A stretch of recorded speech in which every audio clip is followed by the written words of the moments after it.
তিনজন মানুষ আটকা পড়েছে একটি কুয়ার ভিতরে। দেখেন দর্শক, এটি জামগড়ার উত্তরপাড়ায়। আপনি দেখেন উদ্ধার অভিযান চলছে। এখানে যদি একটু বিস্তারিত আপনাদেরকে দেখাতে চাই, দেখেন আর প্রথমেই এখানে হচ্ছে একটি শিশু পড়ে গিয়েছিল। দেখেন এখানে একজন মানুষকে উদ্ধার করা হবে। আপনারা দেখেন এই যে মানুষটি, অর্থাৎ এই মানুষটি যিনি নেমেছিলেন, অর্থাৎ আপনাদেরকে যদি বলে রাখি, ভিতরে কিন্তু এখন একজন জীবিত মানুষ আছে। দর্শক দেখেন, প্রথমে যে মানুষটি, অর্থাৎ একটি বাচ্চা, 12 বছরের বাচ্চা রাস্তার পাশ দিয়ে আসতেছিল, তখন হঠাৎ করেই সেই যে খোলা ছিল, ঢাকনা ছাড়া যে কুয়া ছিল, কূপ ছিল, সেখানে পড়ে গিয়েছে।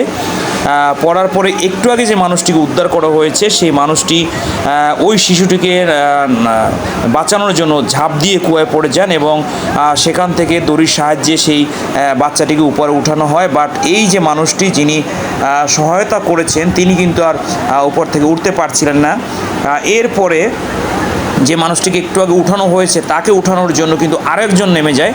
এবং আপনাদেরকে বলে রাখি যে যখন উঠানো হয়েছিল, তখন দেখা যাচ্ছিল যে তার বারবার জ্ঞান হারিয়ে ফেলছিল।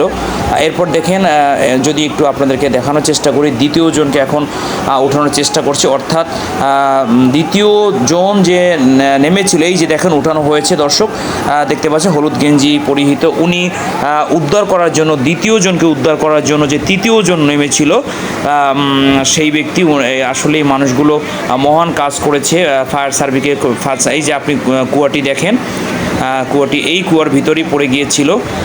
আপনার এখানে যদি একটু বলে রাখি যে আজ রাত 9:15টার দিকে এই কূপটিতে 12 বছরের, আনুমানিক 10 থেকে 12 বছরের একটি শিশু পড়ে যায়। এবং সেই শিশু পড়ে যাওয়ার পরে এই যে কালো প্যান্ট পরিহিত যে লোকটি, সেই লোকটি তাকে উদ্ধার করার জন্য সেই কূপের নিচে নামে এবং নিচে নামার পরে শিশুটিকে ঠিকই উদ্ধার করে হাসপাতাল নিয়ে যাওয়া হয়। কিন্তু কালো প্যান্ট পরিহিত যে লোকটিকে প্রথমে উদ্ধার করা হয়েছে এখান থেকে, যেটা দেখানো হয়েছে, তিনি আর উঠতে পারছিলেন না। দেখেন প্রচুর দর্শকদের, মানুষের উৎসুক জনতার ভিড়, মানুষের ভিতরে ক্ষোভ আপনি দেখতে পাচ্ছেন। যেখানে একটি ঢাকনাবিহীন একটি যে কূপ রাখা হয়েছে মাসের পর মাস, দিনের পর দিন, এর জন্য মানুষের আতঙ্ক এবং তারা খুবই ক্ষোভ জানাচ্ছে, যেটি আসলে দেখার মতো কেউই ছিল না।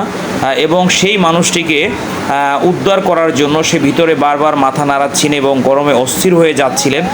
এলাকার যুব সমাজ আপ্রাণ চেষ্টা করেও তাকে উঠাতে পারছিলেন না। তখন আরেকজন ফেরেশতা সমতুল্য বলবো আমি, সেই মানুষটি, অর্থাৎ হলুদ গেঞ্জি পরিহিত যে মানুষটি, সেই মানুষটি তাকে উদ্ধার করার জন্য, তার অবস্থা দেখে সেই মানুষটি তাকে উদ্ধার করার জন্য সেই কূপের ভিতরে ঝাঁপিয়ে পড়ে। এবং দ্বিতীয় যে মানুষটি, অর্থাৎ যে মানুষটি শিশুকে উদ্ধার করার জন্য নেমেছিল, সেই মানুষটিকে প্রায় আধামরা অবস্থায় উদ্ধার করা হয়। এখন দেখা যাক, আসলে এটা এভাবে আমাদের রাখার কোনো সুযোগই ছিল না, এটি সমাজের চোখে